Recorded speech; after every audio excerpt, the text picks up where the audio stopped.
saw him walking backwards. And I see the cord, so at least I have the right thing.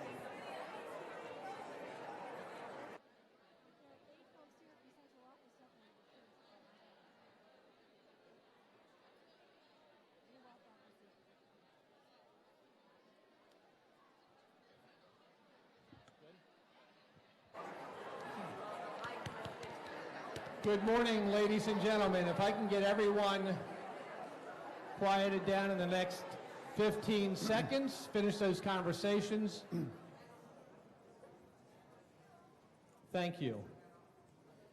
So I want to welcome our students and other members of our family from Meade Middle School and MacArthur Middle School. Thank you for being part of this with us today. To the Meade High School students, I'm always proud to stand in front of you. As you know, I brag about you all the time. I'm very proud of our students and our community, and we're very fortunate today to have an event such as this. You're going to really enjoy yourselves today. I want you to show your enthusiasm appropriately. But I often sometimes say what you see here, you might see something like this even at the Kennedy Center. So how we conduct ourselves as an audience has something to do with context. When you're at the stadium complex watching a game or in the gym watching a basketball game, it's a whole different level of excitement and enthusiasm and conduct that's appropriate. Not so much so at a venue like this or if you were at the Kennedy Center, but you still, when you appreciate something, you can certainly clap and do the right things and do that well. But just remember the context of where you are. There's a lot of life is about that. So yesterday, there was a sea of orange, and I thought that was a very beautiful image. It was an image of our collective resolve to end bullying, which is hard to imagine. We're in 2018 and we're still talking about bullying, right?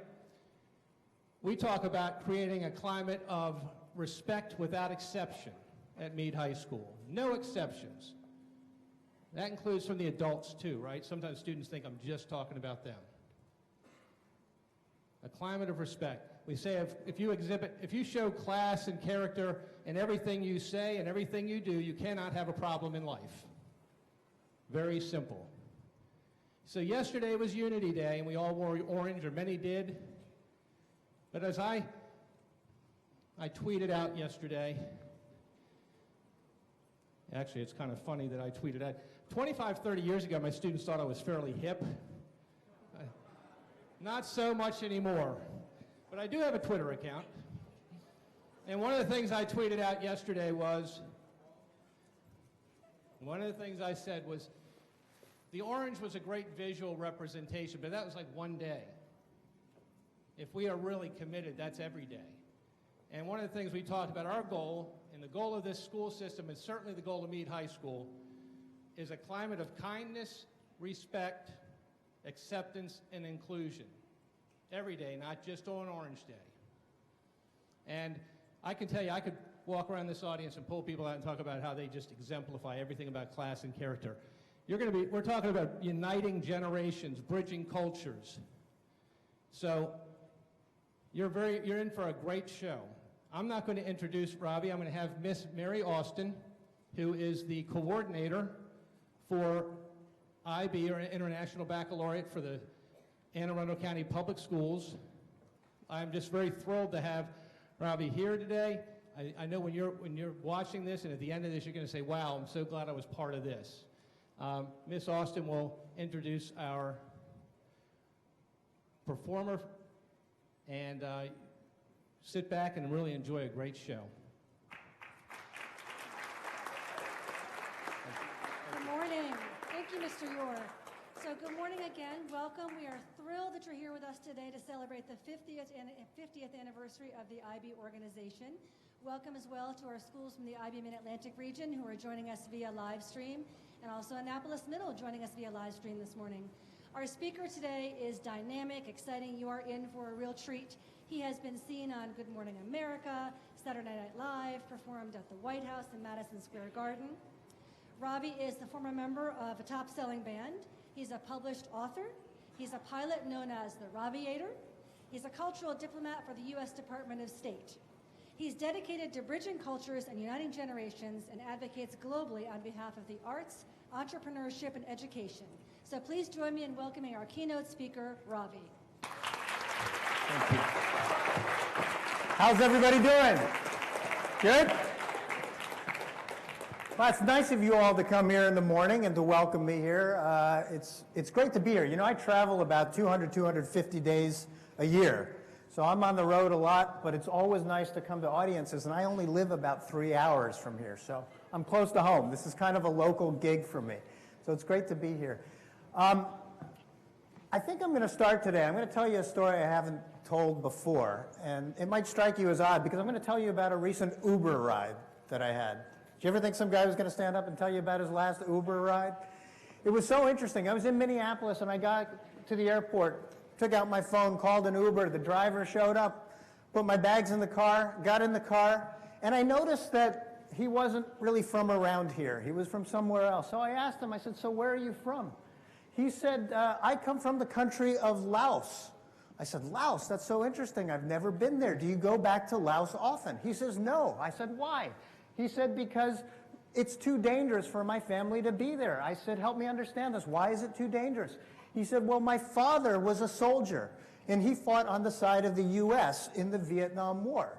But the U.S. lost the Vietnam War. So while they were living in Laos, the government was trying to find his family. And one day, my driver, who was just a boy at the time, he had to go get water for the family. It took him 45 minutes to go round trip to get water. While he was getting water, the government soldiers came to the house and told his parents that there was an outbreak of yellow fever, and they had to vaccinate the children. Well, he wasn't there, but his brothers and sisters were there. So they vaccinated his brothers and sisters. It was not a vaccine. It was poison. And his siblings were killed. So my driver and his parents had to escape into the jungles of Laos. They ate leaves. They found whatever food they could find to survive.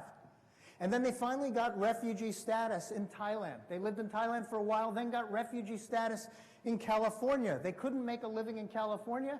He went to Minneapolis, started to make a living, and then brought his family over to Minneapolis, where they now live. And the reason why this story became so interesting to me is, first of all, this isn't a story about some guy in Asia. This is a story of an American citizen that is now here. And the other thing that interested me about this was that I learned more about the history of the Vietnam War in a 20-minute Uber drive than I learned in school. Think about that. But that's not a criticism of school. No. For me, that's a success story of my education, because it made me curious. My education made me ask a lot of questions. I could have easily sat in that Uber and just looked at my phone and scrolled through Facebook, but I didn't. I asked the driver the simplest of questions. Where are you from? And I got an incredible education as a result. And that's what makes me proud to be working and talking to educators, and specifically IB, because that's what it's all about, isn't it? It's about asking questions. It's about being lifelong learners. Stay curious. It is so important. Education is not about where you go to school. It's about becoming a lifelong learner.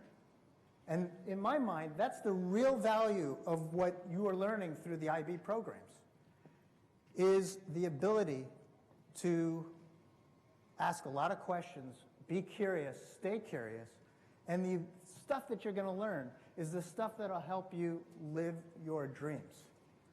So you're lucky. And I feel very excited for your futures, because this is really a great, great opportunity. Education has always been very important in my family. My great uncle said, to be successful in life, what you need is an education. Well, he not only talked the talk, he walked the walk. My great uncle is the creator of the world's largest democracy. He was the first Prime Minister of India. And both my cousin And my cousin also went on to be prime ministers of India. And education was always something that was very important in their political platforms. Now, my father was also very well educated, but he decided to come to the United States and pursue not politics, but to go into business. And he became one of the first Indian investment bankers on Wall Street. And I have two older brothers, and they followed in his footsteps and became investment bankers as well. So you can probably imagine the big question in my family was, what's going to happen to Ravi when he graduates high school, right? Pressure's on, isn't it? A lot of pressure here. But what was interesting about this is my brothers are 7 and 9 years older than I am. So I was much younger, and still am much younger. And when I turned 11, they both went off to college, and I was home alone with my parents. And my parents decided that this was a good time to get a divorce. So life was very different for me at this point because nobody was focused on me. And I got bored, actually. I felt nobody really cared about me, and I got kind of bored, and I got lost in my ideas and lost in creativity. And I think the downside of that is that I didn't relate to school at all. I didn't feel that the classroom had much to offer me. I always felt that the world had more to teach me than the classroom, much like that Uber ride that I just had. You know, same thing. The world has a lot to teach you. So I didn't really relate well to school. For me, it was all of these meaningless facts, figures, and formulas that just had no context.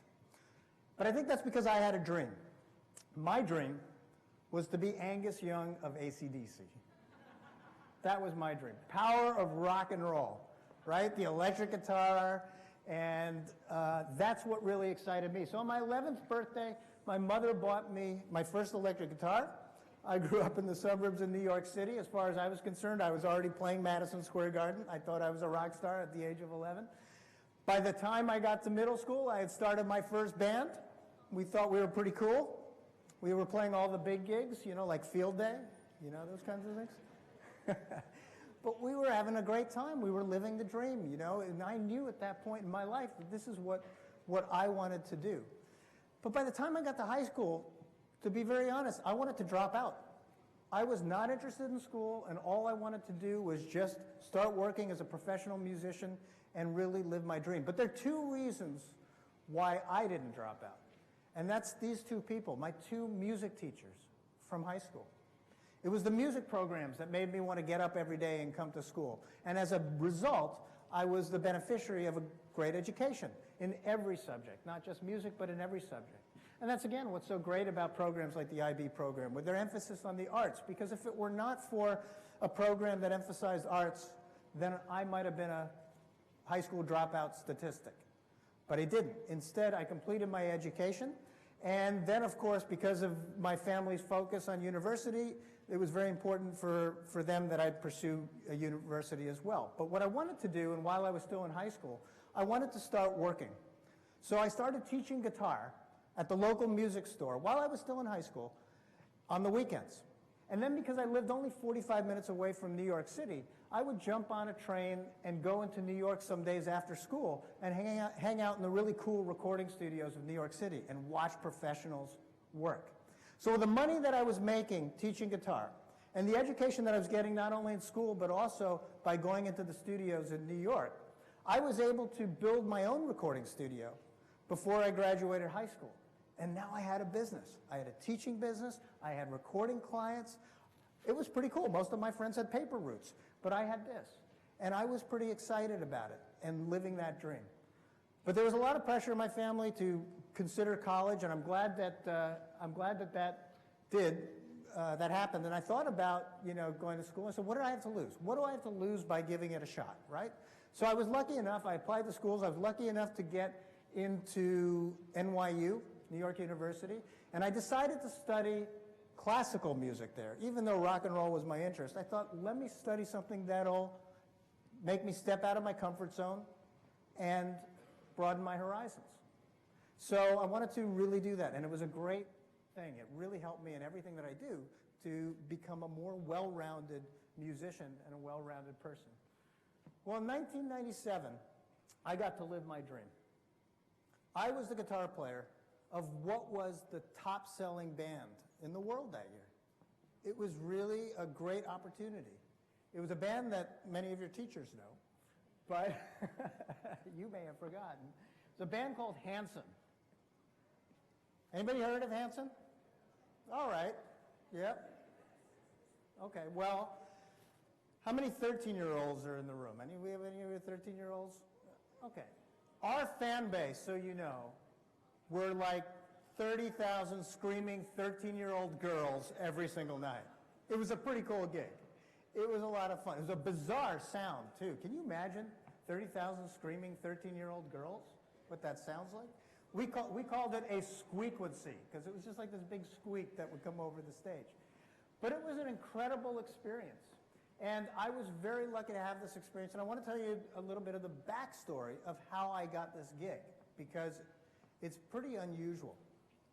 I mean, first of all, I had this recording studio and I had clients. And one of those clients got a great gig being the musical director for a big artist at the time called Vanessa Williams. So he was in the major recording studios. He was no longer recording in my mother's basement. But about 2 years after I lost touch with him, I decided to send him a Christmas card, just to follow up with him, see what he's doing. December of 1996, I sent him a Christmas card. February of 1997, somebody asked him, hey Rob, do you know of a young guitar player for a band that we're trying to launch? Well, who do you think was on his mind? The guy who just sent him a Christmas card. So he gave them my phone number, then he felt badly about it. He called me up, he said, I gave out your phone number without asking your permission first. I said, well, who did you give it to? He said, I gave it to an executive at a record company. I said, this is not a problem, right? I mean, this is what I wanted to happen. But I did something smart. What did I have to lose? I said to him, I said, since you gave out my number without asking me for permission, could you at least give me his number? And he did. He gave me the phone number of a major label executive. 2 days went by. I didn't hear anything. What do I have to lose? I've got the guy's phone number. I'm going to call him up. I called him up. Sure enough, he said, yeah, I've been meaning to call you. Can you send me a tape? You remember what a tape is? A cassette? Anybody ever heard of a cassette, by the way? Okay. Can you send me a cassette and a photograph? And I said, sure, where do you want me to send it? He said, well, I'm getting behind here. Why don't you send it to my home address so I can have it over the weekend? I said, sure, what's your home address?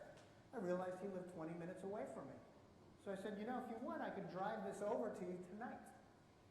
He said, of course, that would be great. And I stood in the doorway of a major label executive and shook his hand and handed him my material. What did I have to lose? Well, nothing.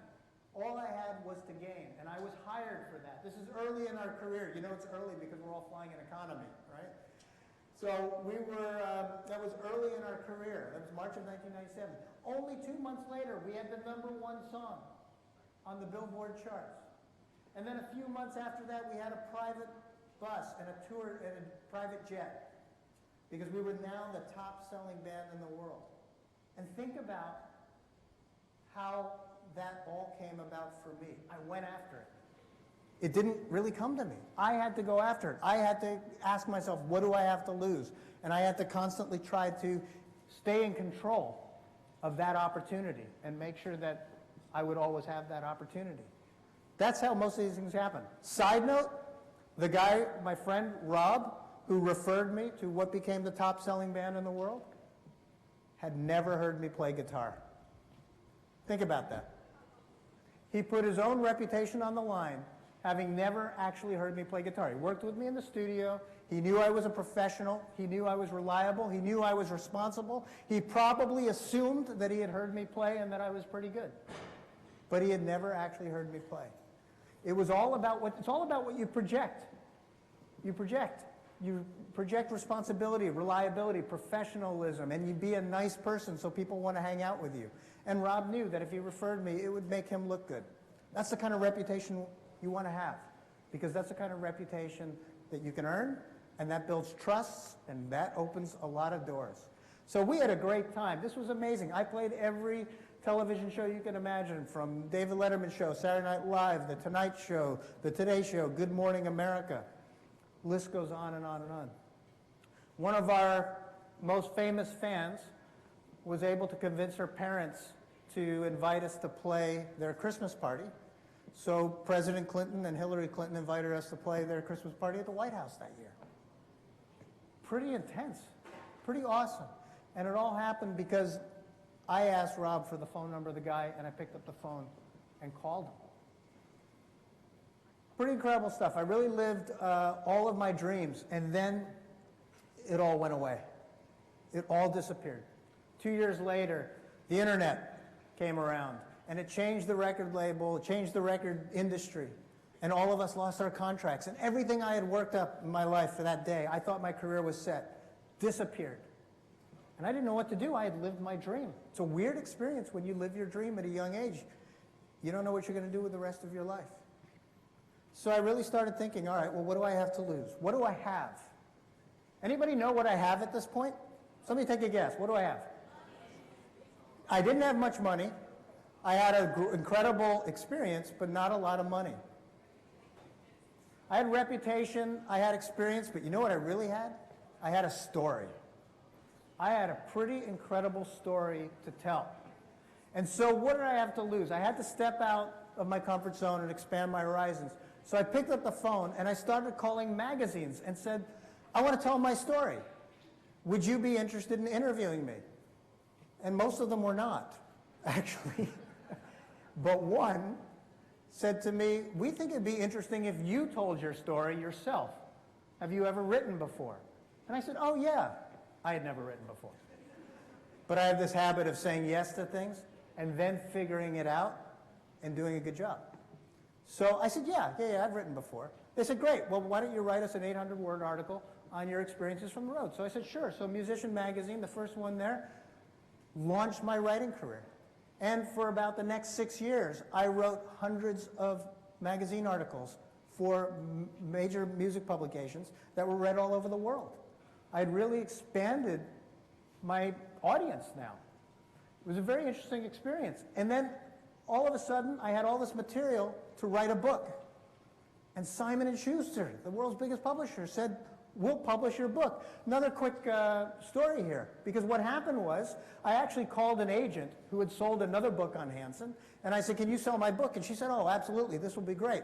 So she tried to sell it, and she couldn't sell it. And she tried for months to sell it, and nobody was interested. So she called me up, she said, you know, I have to drop the project, but I feel really badly about it. Here are the phone numbers of all the editors of the major publishing houses. What did I have to lose? I got on the phone, and Random House and Simon & Schuster, the two biggest publishers that my agent never even contacted, both wanted my book. And Simon & Schuster won the contract and published my book. And then they put me on tour. I was in bookstores and things all over the country. And I would take a guitar and play with me, which made me realize now's my opportunity to release my own CD independently, because I'm already on the road from the book company. I'm already selling a product. So this was my opportunity to also sell another product. And I did that. And by having these two products, all of a sudden, all of these morning television news shows wanted me to come on and perform and start talking about the things that I was doing. And we started doing things like, it'll cost people $5 to come into the book signing unless you bring some canned food that we could give away to a homeless shelter, and then it's free. So it became this great community event, which generated more press and more goodwill. And it just all evolved into then companies coming to me and saying, we'd like to support you. We'd like to sponsor your tours. And one company would turn into more companies and more companies that wanted to give me endorsement deals.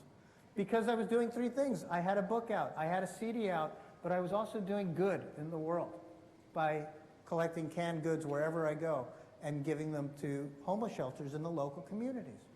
It's all about finding those intersections of things. Because when you do good, it does come back to you. It really does. And it helps generate a lot of goodwill and a lot of good relationships, because as you can see from my story with Rob, and you can see from my story with various different companies, it's so much about building relationships. Success is really about relationship building and social skills and being able to hang out, being able to have intelligent conversations. All of that then materialized into videos and online videos on teaching guitar and things like that. I have a whole catalog of that now. And that even brought in more sponsors. And think about it. It all just started with a dream, right? I had that dream, managed to have that performance career, then turned it into something else, all started with that dream. Guess what happened? 2008, economy crashed, all went away. All of my sponsors disappeared. I had no more income coming in, no more money coming in. I didn't know what to do. Well, I thought, well, what do I have to lose? Might as well try something else, right? Might as well step out of my comfort zone, expand my horizons, got to keep growing, got to keep trying something new. And I thought about what interested me in life and what my other passions were, and it hit me. There was something else I really wanted to do in life that I hadn't done. I wanted to get my pilot's license. I thought that would be the coolest thing to do. And now I had time, I didn't have any sponsors, I also didn't have any money, which was a barrier. But I started hanging around talking to pilots, and I found one pilot who was not only a flight instructor, but he had a passion himself. He wanted to learn how to play guitar. You smell the deal that I negotiated with him? And that's what we did. We bartered. We traded guitar lessons for flight lessons, and we both got to live that dream. And we both could afford to do that during a time of recession because we were creative about it, because we had the conversation. And we became creative about it. We found a way to help each other do that. It was awesome. I've always loved aviation. I don't know if anybody's ever been to Maho Beach in St. Martin, but it's great. All the planes are there, and I was standing there with my flip cam watching this big A340, been in the air for 10 hours from Paris. Engines are at idle. I didn't think I had anything to worry about, but I wasn't thinking about the little tornadoes that spin off of the wings of an aircraft like that. And all of my stuff went flying into the water like everybody else's. It's an amazing place. You can Google YouTube videos on Maho Beach. There's so many people that have that experience, aviation enthusiasts. So it's really exciting to be able to pursue your dream and to go after these things, and you should do it. I loved learning to fly. Learning to fly to me was really one of the greatest learning experiences I ever had. I thought that the cockpit of an airplane was the greatest classroom I'd ever been in. So I wanted to fly everything I could. I learned to fly seaplanes, I learned to fly helicopters, I learned to fly jets, I learned to anything anybody would take me in, I would go because I wanted to learn to fly. It really was, for me, the greatest classroom I had ever been in. So exciting. All of the things that we learn in school, all of those facts, figures, and formulas, all of a sudden had context. I understood it. Somebody had taught me trigonometry in school, but I really learned it in the cockpit of an airplane, and I didn't even know it was trigonometry when doing my wind calculations. And now I'm so glad that I had had that experience, that I had had that education, that I had those two music teachers that enabled me to stay in high school and get the rest of my education so that I could use that to help me go out and live my dreams. I always thought, imagine if learning to fly were a requirement to graduate high school. Wouldn't that be pretty cool? No? Come on, it'd be really cool. Because all of those things that you learn are in the cockpit of an airplane. The science, technology, engineering, math. Another really good thing that's in there is decision making, aeronautical decision making. You remember when Sully landed that airplane on the Hudson River? Remember that story? Pretty amazing story, right? Do you think he sat in that cockpit and said, all right, is this the right decision or is this the wrong decision? He didn't have time. He didn't have time to decide whether it was the right decision or the wrong decision. So he just made a decision to land in the Hudson River. And then he used all of his skill and all of his energy to make it the right decision. That's what real decision making is. It's not waffling around trying to figure out if it's right or wrong. Make a decision and then make it right. Make a decision and then make it right. So I believed in all this stuff, and I would go out to high schools and middle schools all over the country at this time and talk about how learning to fly was the greatest classroom I'd ever been in. And it was exciting because I got to hang out with some pretty cool people. Buzz Aldrin, second man to walk on the moon. Got to hang out with him as an aviation speaker. Gene Cernan, the last person who had ever walked on the moon. Got to hang out with him as well. Some of our greatest American heroes, the Tuskegee Airmen. Learned so much just talking to these guys about their experiences. And I even got to hang out with the Blue Angels, which was really fun. I kind of like this. This is a funny picture because we're all trying to pose to take an official picture, which we finally got right. But why did they have to put me next to the tallest Blue Angel? Humiliating. But it was fun. These guys were really, really amazing. And that's part of what it is following your passions and creating your niche. I think one of the things that's really interesting about life today is you don't just have to follow one of your dreams. We live pretty long, actually. And if you get a good education, you're exposed to a lot of things as you are in IB, you have the opportunity to pursue maybe more than one passion in life, like I did. I pursued 2 passions in life. And what I found was my niche market for the next phase of my business was the combination of those 2 things. Seems weird, doesn't it? Why would you combine music and combine aviation? Well, one of the things I discovered was there was a shrinking pilot population. I started talking to aviation companies and I said, you know, young people, millennials, Gen Z, they love music. Music is going to help bring people out to the airport. Let's put on some concerts at air shows. So I got together with sponsors, just like I had done in music, and we built stages in airports, on runways, on taxiways, and we played music and brought more and more people out to the airport. Interesting statistic I stumbled across as well. Half of the pilot population plays a musical instrument. 49.7% of pilots play a musical instrument. General population, only 8%. So think about that. Half of the pilot population plays a musical instrument. I had to do something with this statistic. I started thinking like an entrepreneur and partnered with a company to create the Ravi guitar just for pilots. Why would we have to create a guitar just for pilots? Any ideas? Shout out an idea. What's the problem that we're solving? What? It's not about air guitar, trust me. The size. One of the big problems was that a lot of pilots can't fit their guitars into small planes. And I'll do the math for you. There's 600,000 pilots in the United States. 50% of them play a musical instrument. 60% of musicians play guitar. That means there were 180,000 pilots that cannot fit a guitar into their airplane. So we developed, in partnership with Voyager Guitar Company, the Ravi folding guitar specifically for pilots. It's just about being observant and looking for those opportunities. They're all around you all the time. Opportunities are around you all the time. You just have to be prepared to recognize them. You got to be looking for them. And then you got to have the guts to go after it. And when I say the guts, I'm not saying a lot of guts here. What did I have to lose by calling up a guitar company and saying, what do you think? I got 180,000 customers that can't fit a guitar into their airplanes, and you make a folding guitar. Let's do a project together. And they went for it. That's the entrepreneurial mindset. The entrepreneur, always think like an entrepreneur, and you'll be amazed at the opportunities you'll start to recognize. So I had a blast. I had all this great aviation speaking. I had the folding guitar. I was flying every aircraft that I possibly could. And guess what happened? It all went away. This time it went away for a different reason. In 2015, I got an inner ear infection, and it destroyed my right inner ear. I can hear, but the balance was off. I had vertigo.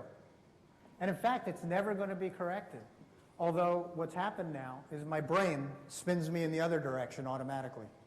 So life is normal for me. Life is completely normal. But if I'm stressed, if I'm tired, I might be a little slow to react. And I don't want to be trying to land an airplane at that moment. So while I'm legally allowed to fly, I knew that it wasn't safe for me to fly anymore. And so I had to try something else, to think about what I could do, all the experiences that I've had, and reinvent myself once again. I had to step out of my comfort zone and expand my horizons. So I decided, all right, I'm going to go global. I want to see the world. I want to tackle the world. So I was thinking about all the things that I had, all the relationships that I've built, this incredible network of people and experiences. And I started contacting conferences because now I was a speaker. I'd been speaking in aviation a lot. I had the music background. And so I called 2 music conferences and I said I'd like to give a speech, global conferences. And they invited me to come to Russia and to China to give a speech on artist entrepreneurship. I was so excited about this opportunity. So I was still spinning when I got on the plane to go to Moscow, literally, still spinning. But I went. I went anyway, went to Moscow, got there. As soon as I got to the conference, I opened up the program, and I saw that the day before me, speaking at the same conference, was the cultural attaché for the U.S. Embassy, Moscow. I had no idea what a cultural attaché was, but I figured this is probably somebody I should meet. I'm here anyway, what do I have to lose? So I went. I listened to what he had to say. Afterwards, I stood in line to talk to him. I talked to him for a little while, told him a little bit about my experiences, what I hope to do, what my ambitions are. 6 months later, he invited me back to Moscow as an official cultural diplomat for the U.S. Department of State to give a series of lectures on artist entrepreneurship. It was amazing. I never even knew that this possibility existed through our State Department. But cultural diplomacy is part of our foreign policy. And here I am with this amazing opportunity. So I went back to Moscow 6 months later and to St. Petersburg and gave these lectures at universities. And they were so well received that the ambassador at the time invited me to his house for dinner in Moscow. So I went to his house, and I'm thinking to myself, what am I going to do with this opportunity? This is a huge opportunity. I thought of something that my great uncle famously said. He said, life is like a game of cards. The hand you are dealt is determinism. The way you play it is free will. I had never played my family card before, but this seemed like a pretty good time to do it. And so I told him about my family background that I'd never talked about before this moment. And I left that night. The very next day, I get a phone call from the Indian embassy to Moscow saying, can you come over? Ambassador Raghavan would like to meet you. I said, all right, what do I have to lose? I'll go over there and see what Ambassador Raghavan wants. Went over there, started talking to him. For the next year, I found myself running around the world talking to diplomats from the world's two greatest democracies. I'm sitting in their offices talking about foreign policy, talking about global warming, talking about Putin, South Korea. I'm sitting there going, do they realize I'm the guitar player from Hanson? You know, it's like, do they realize this?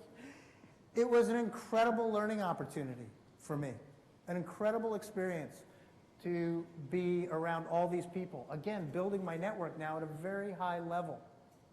And then if you remember, November 13th, 2015, those horrible terrorist attacks in Paris, France. It was a Friday night, Friday the 13th. Saturday morning I woke up feeling pretty badly about it because I live half-time in Paris. So this was close to home for me. And I was just racking my brain as to why is this happening? Why is all this radicalism happening in the world? And I started sending emails to all my new friends, to all my diplomatic friends, asking them various different questions and wondering, you know, can we build a bridge that crosses religious and cultural boundaries? How are we going to do that? Let's try and do something that we haven't done before in order to cross these boundaries. What did I have to lose? I mean, this was ridiculous in one sense that I was doing it, but I had nothing to lose. So I sent an email to all these people, and I get a response from the State Department. And they basically said, well, what do you have in mind? And I said, I'll get back to you. I'll get back to you in 48 hours. And I thought about it for those 48 hours. What am I going to do? How could I fulfill this promise, essentially, that I had already made by sending out these emails? So I thought about my background, thought about what I was doing, and I decided I wanted to create a songwriting academy. A songwriting academy that brings together people from traditionally opposed cultures and traditionally opposed religions. And I pitched it to the State Department. And they said, we like it. Let's do it. I said, okay, where do you want to do it? They said, let's do it in Indonesia. Let's launch it in Jakarta, the world's largest Muslim population. Let's go there. So we went there for 2 weeks. I had students from Cambodia, from Vietnam, from the Philippines, from Timor-Leste, from Indonesia, all get together in Jakarta for 2 weeks. And from day one, they just started making music together. They weren't worried about where they were from, what their families thought of each other, what their governments thought of each other. They just started making music. It was a pretty diverse group, pretty amazing group. I'll single out these three because they represent the diversity of this entire group. One's from Cambodia, the other's from the Philippines, and the other from the Aceh region of Indonesia. Let me translate that. A Buddhist, a Christian, and a Muslim that defends Sharia law in a room together for 2 weeks writing music. And what do you think it looked like after 2 weeks? Pretty awesome. They love each other. They're still best of friends. We still have our WhatsApp group is still busy every single day where we're all sharing music and chatting with each other. But their religions are at war. Their countries are fighting. Yet music and the arts and many of the things that you learn here through your IB programs is what, in my mind, when I look at them, reminds me of what Gandhi taught us. Be the change you wish to see in the world. Be the change you wish to see in the world. I was very lucky. I didn't do much, by the way, with this program. I just put it together, and then I sat back, and I let the students naturally bond with each other. And as a result, it was a success. It was such a success that the State Department said, let's do it again. And just last year, I went to Iraq, and I did it with Iraqis and Kurds. And then a month later, I went to Lebanon and did it with Syrians and Lebanese. You know, the Iraqis and Kurds, they've been fighting forever. They've been fighting forever. Now in Lebanon, there are more Syrian refugees than there are Lebanese. This is a country that's maybe headed for a civil war. But think about it. Through music, they're bonding. They still keep in touch, all of the students. They still create together. It's really powerful. And it's the kinds of things that we can do here. We don't have to go to the other side of the world to do it, because all of you live in diverse communities with people that come from different countries, different religions, different economic classes. Who cares?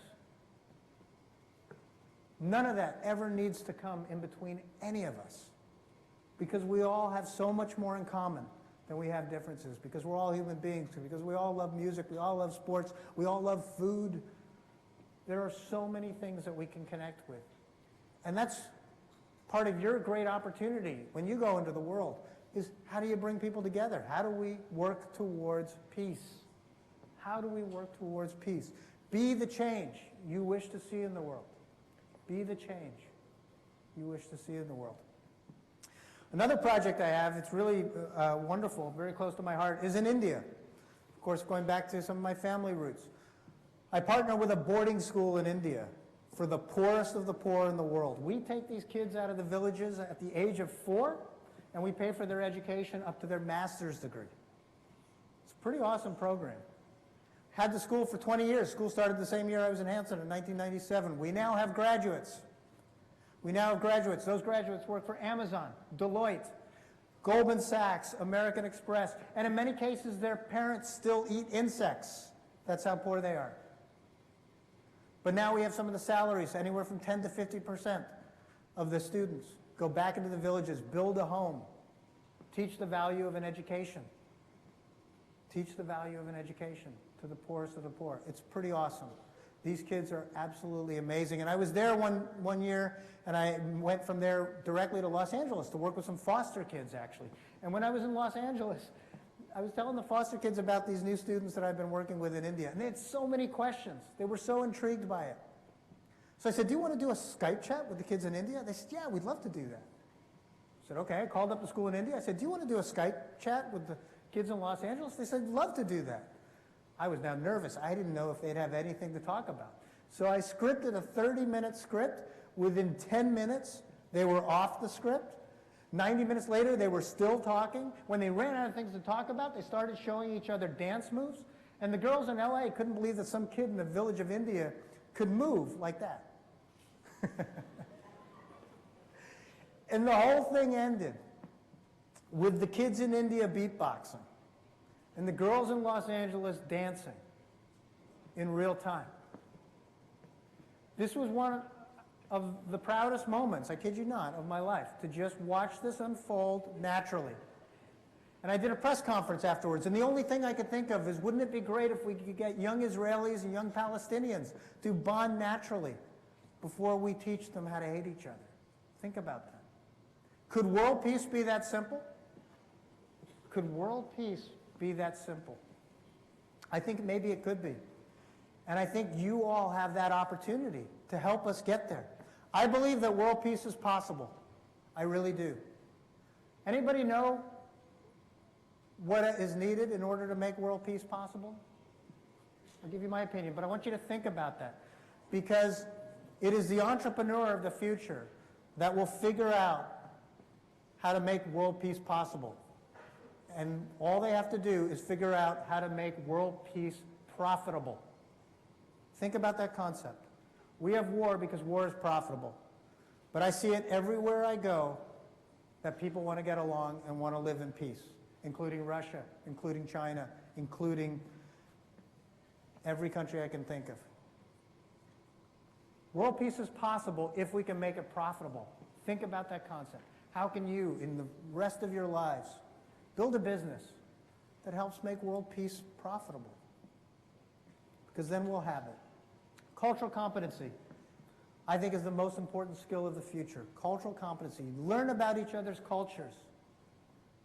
Not just globally, but as I mentioned, even from different socioeconomic classes. Learn about each other's cultures. So this whole project that I did with the kids in India sparked an idea that I put into action this year. It's something that's called Ravi Unites Schools. My company is Ravi Unites. And we do these online interactions now, all the time, between students all over the world. We just did one last week between Elmwood, Wisconsin and Shanghai, China. Next week, we have Huntington Beach, California and Nagano, Japan. All about coming together, because you guys know, through our devices, we're connected to the world. We can talk to anybody we want because we have the technology to do it. And we can learn so much. Peer-to-peer learning. Learn from your peers. And these kinds of opportunities are available to all the schools that I go to. So hopefully your school will join our network. It doesn't cost them anything, so encourage them to do it. And we'll create the interaction. And you can enjoy experiencing that type of learning opportunity to go along with everything, all the other great things that you learn in school. And it's really important. I've really been pushing this whole socioeconomic thing, because if we're going to reach world peace, it's not just about geography. It's also about the people in our neighborhoods, from poor inner cities to rich suburbs. Cultural competency crosses all of those barriers. And you have to always be interested in crossing those barriers. Reach out to people that maybe come from a different class than you, because we got to stop thinking that way altogether. We got to break those barriers completely. Some of us are privileged. Obviously, I'm privileged. I came from a privileged family, clearly. And I was very lucky to do that. But I'm not ashamed of my privilege. For years, I didn't talk about it until I was in the office of that ambassador. And it was at that moment that I realized I had an opportunity to leverage that privilege, not just for myself, but to do something positive in the world. I almost felt a responsibility to do it, but I felt more an opportunity to do that. So those of us with privilege, it's a tool in our toolkit, and we should use it smartly in order to make the world a better place, a more just place, to bring more equality and more equity to our neighbors, to our friends, to ourselves, to our own lives. With privilege comes that opportunity to use that privilege to create equality. Because if we want to be leaders, and that's what a lot of this education is about, it's about leadership. And true leadership is not just about going out and becoming the CEO of a company, but what do you do with that power when you get it? That's where your leadership skills are really tested, because true leadership is about taking those who are below you and helping to lift them till they rise above you. That's what successful leadership is all about. Really excited, Britannica. It used to be old encyclopedias that we all relied on, and now they're great digital resources for all of you. You know, like you can go to Wikipedia, but you can't trust Wikipedia, but you go to a trusted source. You know you're getting good content. I'm really excited. Because of this Ravi Unite Schools, they nominated me for the EdTech Award, which is one of the biggest awards in education, and I'm really excited about that because I never intended to go in this direction at all. But it's always asking myself, what do I have to lose? Always recognizing those opportunities and just always trying to make the world a little bit of a better place. That's what feeds me, and that's what makes me want to wake up every single day. So that's my message to you. You have to believe in yourself, and you have to constantly try to expand your horizons. Believe in yourself. And in order to do that, you have to constantly push your comfort zone. You have to pursue your passions, and you have to act on your curiosities. It's so important to be curious. It's so important to ask questions. I know that's a big part of your education, but you got to take it one step further. You got to act on those curiosities. Try something. Ask yourself, what do I have to lose? You'll realize you have very little to lose. Take a risk. Take a calculated risk. Act on your curiosities. Build your story and have conversations. So you can see from what I've been telling you, I've just been constantly building my story. But the reason why my story has helped me accomplish things is because I have a lot of conversations too. I talk to people all the time. Every opportunity I have to learn from someone else and to share my story is an opportunity I'll take. Because if I didn't have that conversation with my friend Rob, Hansen would never have happened. If I didn't have that conversation with pilots and to find one who wanted guitar lessons, I wouldn't have learned to fly. And if I hadn't had that conversation with the cultural attaché in Moscow, I wouldn't have gone on to become a cultural diplomat for the U.S. Department of State. It's just conversations. So if you don't feel comfortable having conversations, if you don't feel you have those social skills, just start talking. Because like everything else, it's experience and it's practice. And just have conversations with people. And you'll get there. You'll get there. I was shy at one point. I was stage fright at one point. It's just experience. You will get there. Build your story and have conversations. You have to develop those social skills. You have to develop an elevator pitch. An elevator pitch, that's the thing that you tell somebody quickly so that they get a real sense of who you are and what you're about. The concept comes from, if you and I get in an elevator, before you get out, I better be able to explain to you who I am and what I do. So think about that. Think about how you present yourself and how you pitch yourself and how you can serve others. Always, what can I do for you? Most important sentence in my life probably is, what can I do for you? And then follow up. Always follow up, because that guy from the record company didn't contact me. I had to pick up the phone and call him. Every time, it comes from the follow-up. So important. Always follow up. Be productive. Don't be perfect. We live in a world sometimes where we think we have to be perfect. I am not perfect by any means. I'm not a perfectionist. In some ways, I believe perfectionism is just a form of procrastination, because it's never going to be perfect. So I just get stuff done. Be productive. Get stuff done. Make decisions. Don't worry about whether it's the right or wrong decision. Make a decision and make it right. And be productive. It's so important. And you'll get so much out of life, and you'll give so much back to life as well. So make decisions. Embrace your failures. They are learning opportunities. I wake up every day. I ask myself, what do I have to lose? I go to bed every night, and I ask myself, what did I fail at today? Because if I didn't fail at something, I hadn't pushed myself hard enough that day. I didn't stretch myself to get out of my comfort zone. So don't be afraid to fail. Fail and learn from it, and then celebrate the successes that come as a result, because many successes will come as a result of taking those actions. So don't chase success. Pursue excellence, and success will chase you. Michelangelo taught us, it's better to aim high and miss than to aim low and achieve. Go for it. Think big. Go, aim high. And if you miss, it's okay, because there's always another opportunity to try again. Confucius told us, if you love what you do, you'll never work a day in your life. There's no shame in pursuing your passions, because you'll probably do whatever you do that much better because you love it.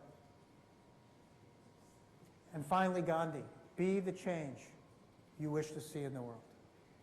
Be the change you wish to see in the world. Thank you very much, guys. You've been a great audience.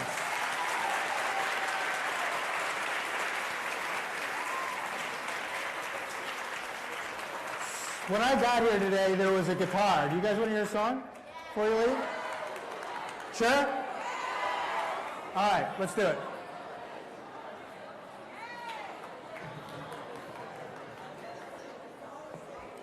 There is, this wasn't really planned, it never really is, and so we don't have a big microphone set up or anything. So let me see if we can turn this around a little bit. So, can you hear the guitar?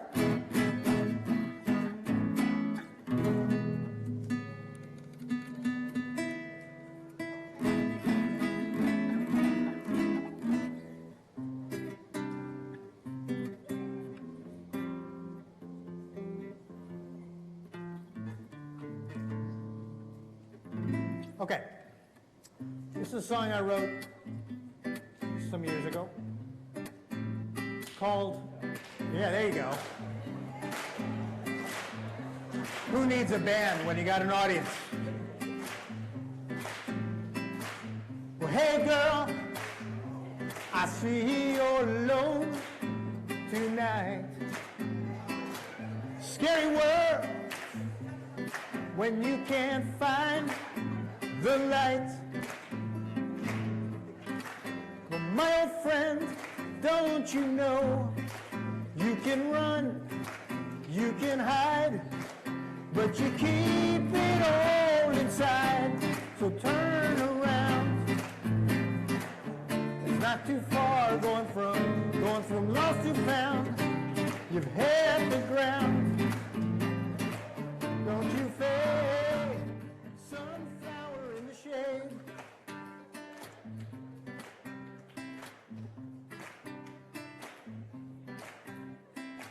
I remember when we pretend to be older than we were. Now fantasy's reality, and it hurts to see you. Look at what you've done to yourself, girl. My old friend, don't you know you can run, you can hide, but you keep it all inside. So turn around. Not too far going from lost to town. You fed the ground. Don't you fade, sunflower in the shade.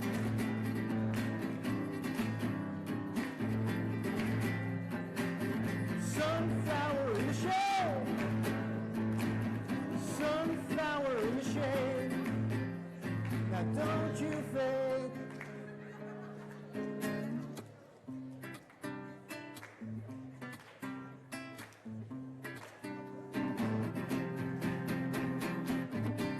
So turn around. It's not too far going from, there you go, lost and found. You've hit the ground. Don't you fade, sunflower in the shade.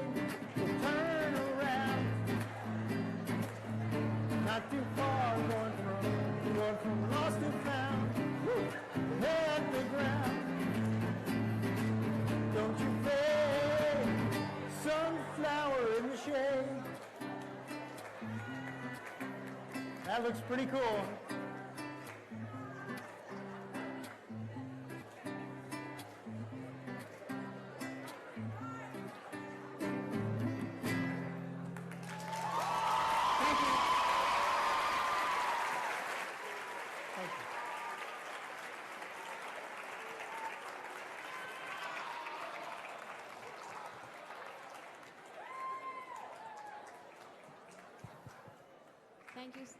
Thank you so much.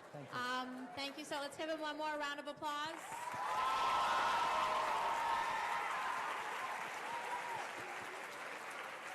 Okay, we're going to ask that the middle school students stay where you are. High school students, if you have a lunch, you're to report directly to the cafeteria. Otherwise, quietly go to your third period class. Mr. McCarthy's class should stay here, please. Mr. McCarthy.